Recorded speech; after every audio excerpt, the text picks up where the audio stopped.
Did you know one of the most feared gangsters in American history was finally taken down not by bullets, but by paperwork? His name was Al Capone, and during the roaring 1920s, he ruled Chicago like a shadow mayor. Born in Brooklyn in 1899 to Italian immigrants, Capone didn't start out as a legend. He was a street kid who drifted into gangs, learned fast, and understood one brutal truth about prohibition. When the government bans alcohol, people don't stop drinking, they just pay more. When the U.S. outlawed alcohol in 1920, Capone saw opportunity. Bootlegging, the illegal production and sale of liquor, exploded.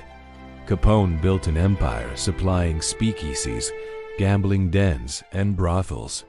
At his peak, he was reportedly earning millions per year.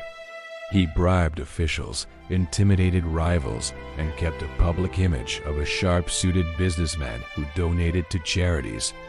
But behind the polish was violence. The most infamous moment came in 1929 with the St. Valentine's Day Massacre. The shooters were disguised as police. The message was clear: Capone controlled the city.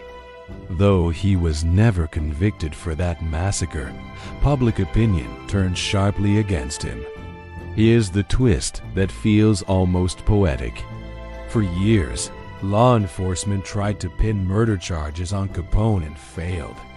So the government changed tactics.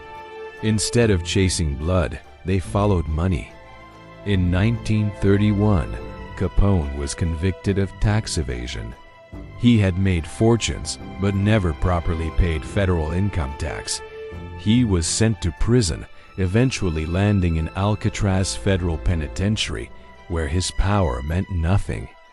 Years of untreated syphilis had already begun to damage his brain.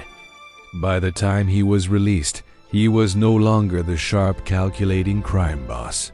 He spent his final years in Florida, mentally diminished, dying in 1947 at just 48 years old. Capone's story is less about glamour and more about systems. He thrived in a black market created by law, exploited corruption, and built influence through fear.